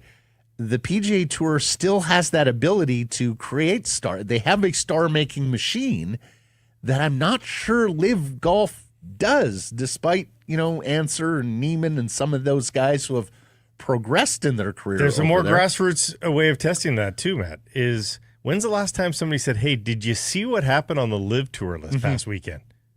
Yep. Nobody's ever said that to me. Yeah. And I mean, in some of those Live leaderboards, particularly when the likes of Koepka and DeChambeau and Rahm are at the top, can look superior in terms of star power. And yet still, they are not attracting the critical mass of fans. It shows you what brands mean. It shows you what, viewing habits. Heritage viewing habits. Yeah, exactly. History and all of that. It's important as well to talk about because Bubba Watson was making some headlines because he was saying the Scheffler's year last year was better than Tiger's year in 2000. And you just can't say that. The strength of field, it was way harder for Tiger relative to the era than it was for Scheffler. You got 4 handfuls of the top golfers in the world over on Live. Yep. And that matters. The last 13 winners of the Masters, here's a stat for you if you're filling out a Masters pool today or tomorrow. The last 13 winners of this tournament have gained at least 18 total strokes tee to green in their 4 starts leading up to the Masters. 16 players in the field meet that criteria heading in, including Scottie Scheffler, Rory McIlroy, Colin Morikawa, but also names you might not expect. Corey Connors. In fact, Corey is right at the top of this list. Keegan Bradley, Ryder Cup captain, one-time major winner at the PGA Championship. And then Sergio Garcia, former Green Jacket winner, and Bryson DeChambeau. You wonder if there's a year where DeChambeau, with his length, he keeps it in play and he's able to do to Augusta what Tiger, what Jack, what some of the other long hitters in the past have been able to do to Augusta. Let's face it, Mickelson, Nicklaus, Tiger Woods, John Rahm, Scott, Bubba Watson. There is a long history of guys who hit the ball far doing well at Augusta. Now, a lot of that came before they extended some of these holes, made those par 5s on the back 9 a little less reachable. One of these days, I think Bryson's going to bust through at a British where he's making par 5s, par 4s on the regular. And making par 4s, par 3s? Yeah, there's... yes. And making par 3s, par 2s. Yes. But I don't know about Masters. You need some guile. You need some touch as well, right? Hovland was talking today that chipping and pitching at Augusta is as demanding as anywhere in the world. And he was talking about you not only have to hit at a proper distance, you've got to hit at a proper height, you've got to have a proper spin on the ball. He Your said, angle of attack. He said even the bunkers are different. He's like, there's a lot of places where you can hit, a little further behind the ball and still get away with it. It comes out with less spin. He goes, not at Augusta. Anyways, very much looking forward to the tournament this weekend, and the Golf Report is brought to you by the Arnold Palmer Design Whistler Golf Club. Spring preparations underway. Opening day on May 9th, everybody, and they're now accepting online bookings for the entirety of the 2025 season. No need to wait. Get those times locked in, and if you have a group of 12 or more, you're going to want to get on this quickly. If you're planning that 2025 visit, the times are on hold. Get that time on hold because the prime times are filling up. Tell them about your group as well at whistlergolf.com/groups and follow on social media at Whistler Golf. Caps at Pumas tomorrow, needing an away goal draw or a victory to advance to the semifinal of CONCACAF Champions Cup. Then they're home to Austin, one of 3 teams in the Western Conference that are within striking distance of top spot in the West, so should be a good one on the weekend at BC Place. As for their proposed stadium at the PNE grounds, Mayor Ken Sim did talk about this and was asked about this yesterday. Says they have talked with the Caps. They want to do whatever they can to help, but he's not going to disclose the nature of those conversations. And as we mentioned yesterday, Mayor Sim has some bigger fish to fry, including losing 2 councillors from his ABC party over the weekend by-elections, not to mention some infighting with ABC councillors saying, we made some strategic mistakes in terms of removing councillors. Axel Schuster has said this is about providing a new owner with options. So it still very much sounds like Greg Kerfoot, Jeff Mallett and partners are looking to sell the team. And sticking with the Caps with a twist, Vancouver FC has signed former Whitecap Nicholas Mosqueda. You remember Mosqueda? Sadly, they lost their CPL opener on the weekend 2-0 to York, but Nicholas Mosqueda so loved him, Vancouver, he decided to come back all these years later with a different Vancouver side. A few things I want to chime in here on. First of all, Miami versus LAFC begins at 5 p.m. on Wednesday. So is that at the same time? No, or will that's the Caps 2 hours know? before. They'll know. They'll know. So if Miami has proven victorious, and I don't know that this will trickle down into the dressing room, but if Miami beats LAFC, the Whitecaps will know that they will be playing Pumas for a chance to bring Messi to Vancouver for a Champions Cup semifinal. Justice. So that will be very interesting to watch. The question is, how much does Messi help his own cause? He played 90 minutes versus TFC inexplicably. Like, why do you need him for 90 minutes versus TFC? They only drew them. Is he going to suit up 3 days later and play heavy minutes versus LAFC? We'll find out. That's also the problem for the Whitecaps this week, by the way. They've been getting the results here, but they don't have a big bench right now because of all the injuries. Can they continue to win here with all these guys on the sidelines? None of those guys are ready to come back for tomorrow at Akube? Not for tomorrow, I don't think, but maybe for the weekend. And I did some digging on the stadium and talked to a few people in play, 2 different sources who are very optimistic. One's a little bit too close, is obviously going to be optimistic. One is not involved in the process, but very learned. Also very optimistic about the process. And, optimistic they get the green light to take over the Hastings Racecourse land. Yeah, that the stadium is going to happen. And, the biggest question for me still is, who puts the shovel in the ground?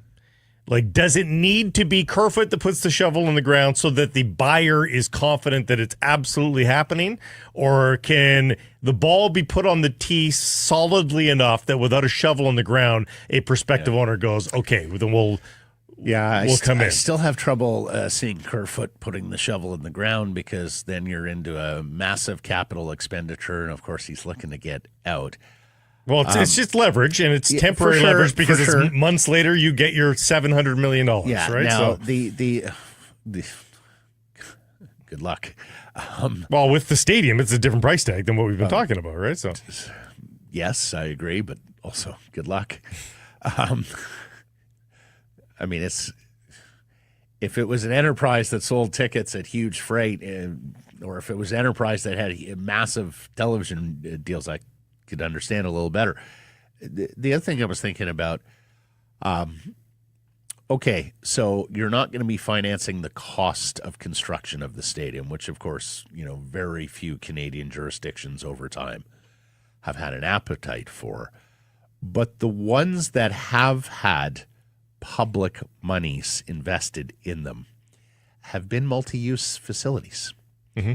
Because you can justify a multi-use facility a little bit better to the taxpayer than you can a single-use soccer-specific stadium. BC Place, for example. This doesn't have to be single-use, though. Lots of these soccer-specific stadiums have concerts in them regularly as well. So you could do that. In fact, I was do outdoor concerts there when you can do BC Place or Rogers Arena or some of the other venues around town. Why wouldn't you? That sounds. I'm excited. Do concerts not destroy the pitch? It's a challenge, Yeah. but they do it. Yeah, They do it everywhere. Anyways, BC Place, for example, it's got 2 major professional sports tenants, but it also does the huge concerts that come to town, right? The acts that can sell 40, 50,000 tickets. It does cars and boat shows over its history, rugby sevens, things like that, high school football championships. So it is easier for politicians to make the case rather than any kind of gift, even if it is just the land and not the cost of construction. My information is the for a province single is involved. The province is involved as well. And this Does will. the province have any purview there? I thought it was City of Vancouver land. No, but they could kick in money to help the whole process go forward. If the city makes a decision on the grounds, but on the building. With these sorts of deficits, David Eby is going to be contributing money. The province wants it to happen, is what I've been told. So, they. Again, very skeptical. But without knowing, would you just blind skepticism? Because it's a toxic. It is a toxic suggestion from a politician. Let's put public money into building a stadium for one team. No, It won't be for one team. Who else is playing? It can be used for any number of teams. They better build something out. But still, the whole notion of public money to build a stadium for a billionaire owner is something that immediately gets the backs up of taxpayers. You know this. Yeah, and I also know that it always happens. You have dyed-in-the-wool sports fans who will tell you, I absolutely love this, that, and the other thing. Oh, you want to put taxpayer money into a stadium? Nope, not for me. Good way to lose votes. Matt, those debates happen every single time. And what's the end result? Every single time, public money goes into the building. Not as often in Canada, Blake. In the U.S., yes. Oh, it's 85% in Canada. It is. It happens. Didn't Daryl Cates get money for Rexall? Believe he did. Well, Alberta's a different animal. A lot flusher, usually, than other jurisdictions. But no, in Canada, it does not happen as readily, and especially in this climate, Blake. A climate where, everything from the United States now is getting more expensive, where you have provincial governments, including this one, running deficits. Well, that is the one thing I thought of was construction costs now are an interesting yes, they are. equation. Yes, they are. Than 4 months ago. Anyways, I am highly skeptical of all this. It came out of the blue. It looks like it's trying to facilitate a sale, or as I said yesterday, at least be a good story to tell if, in fact, because it is still the cleanest, neatest thing, somebody to buy this team and pick it up and move it somewhere else. I don't wish that to happen. I think it would be a tremendous loss for the community here, particularly the soccer community. But I have covered many sports business stories, including many sales of franchises, and this one has the hallmarks of a relocation. Just remember, I hope I'm wrong. They didn't make this statement to do what you just talked about. They made the statement to respond to the reporting that had happened. Yep. So it wasn't them trying to control a narrative or put something out there. I don't dispute. I don't dispute they didn't plant it. Yeah. But how often has Whitecaps ownership come out and said anything publicly, not via its sporting director or chief executive, but B, responded so quickly to a media report? It is in their interest to have that out there. And look, if it is the real McCoy and they're trying to get this done and there's a buyer there who has said, well, maybe if I could build a stadium somewhere, then I would be elated for the Whitecaps and for the soccer community. But I am approaching this with a degree of skepticism. And there should always be a healthy dose of skepticism, just not a toxic dose. That's all I'm saying. Am I being toxic? A little bit negative. Yeah. Well, I'm thinking it through logically. I'm thinking it through with the assumption that BC taxpayers are not going to want to finance this. If that's wrong, please do inform. Well, BC taxpayers never want to outlay for anything that's not schools and hospitals. Like they always. Well, but some might say rightfully so. Yeah, but it still happens. Yeah. So, but do you think Eby could win another election if he commits money to a soccer stadium? Well, it depends on how much. but helping out in a small amount? No, I don't think that's going to be. He's got a razor thin. Yeah. Anyways, I don't think that's what's Matt. I would be very, very surprised if an NDP government with a razor thin margin in the House that is running deficits went to the BC taxpayer and said, "We've got a way of spending several $100 million of your dollars. We're going to build a stadium for the Whitecaps." No one's saying they're going to build the stadium. Or we're going to contribute to the building of a stadium for the Whitecaps. Matt, I'm going to go out on this long limb and say David Eby's in for a tough fight in re-election with or without this. Probably. So I don't think it moves the meter. Well, I mean, even if he's out, I think he's going to want to do well by his party. But we'll see where it goes. Florida beats Houston to win the NCAA basketball tournament. First half, outstanding. Guys attacking the rim, big dunks, just 4 combined fouls. You're sitting there going, this is 2 number 1 seeds. It was a 1-point spread. We could be looking at an all-time classic. And then it's like the officials got into the locker room at halftime and went, we only called 4 fouls. We've got a quota to meet. Holy cow. Whistles, fouls, a disjointed second half, including on the final possession where Houston doesn't even get a shot off to tie or to win. So terrible conclusion to what was not a particularly great NCAA. There weren't a ton of Cinderellas this year. 4 number 1 seeds made the Final Four. There weren't a ton of buzzer beaters. There was the one down in Seattle. Anyways. I think this might be, I had a perfect bracket. A lot of people had good brackets this year because a lot of people go chalk on their brackets. And let me be clear. Perfect in that I watched 0 minutes of March Madness this year. 0. It's the first time in history I can remember I watched 0 minutes. Poor Prince George. The Cougars, they lose 4-2 on home ice to Portland in Game 7, Round 1 of the WHL playoffs. So that leaves just the Victoria Royals amongst the BC teams in Round 2 of the WHL playoffs. They'll face Spokane, who, of course, defeated the Vancouver Giants. The Jays, after the Vladdy signing, go out and beat the Red Sox in the first of 4. Jose Barrios, George Springer were outstanding. Ryan Bliss, a big home run for the Mariners. They beat Houston. Now 4-7 Seattle is, already 4 games back of fast-starting Texas in the AL West. Rangers are next to visit Seattle, actually, later this week. And the Seas are into Spokane tonight for a 6-game series. Canadian lefty Connor O'Halloran is going to make his first start of the season. An Ontario kid. He made 14 starts for the Seas last year. Wish him well. Of course, the home opener is a week from today, April 15th, at the Nat against Eugene. First pitch at 7:05. Get your tickets, 604-872-5232 or CanadiansBaseball.com. Poll question results from yesterday, and before we get into errors and omissions, and I am on errors and omissions for a couple of miscues, have we seen the last game for Elias Pettersson in a Canucks uniform? Big voting on this, 1,900 votes. Yes or no, the people said? No.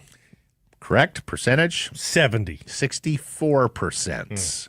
That's still lower than I would think. Call it, what did I say, 64? Yeah. 64, yeah. Call it and planning, yes. I just don't think he fits here, and a return and trade, even at a discount, will help rebuild the top 6. With the rise of young players, the bottom 6 is pretty solid going into next year. Pettersson out, and then decisions on Besser and Suter. Nux fan 79 says, I wonder if Tocchet is trying to push for an EP trade before re-signing because Petey is simply not a Tocchet-type player. That is interesting. Scott, I'd say yes, but that contract is going to be a biatch to move. And then G. Surrey says, if Quinn says he wants him here, he's staying. Time now for errors and omissions, brought to you by our friends at Ben Moss. Yes, and Ben Moss wants to remind you that customer satisfaction is first and foremost for them. If the thought of shopping for diamonds seems overwhelming for you, or jewelry of any kind, don't worry. They've seen your kind before, and they want to make sure that you feel completely comfortable and knowledgeable with the decisions that you make. Go check them out. 5 locations in BC, Abbotsford, Victoria, Chilliwack, Willowbrook, and Langley. Coquitlam Center as well. This is a Canadian-owned company. owned and operated dating back over 100 years. Lab-grown diamonds, mine diamonds with payment plans available to suit your need. Check it out at benmoss.com. Ben Moss, because love is timeless. 3 to account for. I said the Canucks' tragic number is 1. No, it is 2. If they were to get a point in overtime tonight, they are not done. Last week, I said Canucks in Pumas and then back up through Austin. No, the game is here at BC Place. And my camera died for some reason in the final segment yesterday. That's not your fault. No. You don't control your own camera. No. It actually died right in the middle of errors and omissions, so we continue to have errors within the body of errors and In fact, that was nobody's fault. We'd like to blame it on Mike, but it's not even his fault. The camera had Well, no, I think battery. Mike should take responsibility, though. That would be the I'll eat it. accountable thing to do. Sure. Okay, all right. Thanks for joining us, everybody. Appreciate you spending some time connecting with the program. Please do subscribe to all our assorted channels, YouTube, and wherever you get your podcasts. Follow on social. That's X, Insta, Facebook, TikTok, YouTube, and Blue Sky, live on many of those platforms, noon Pacific.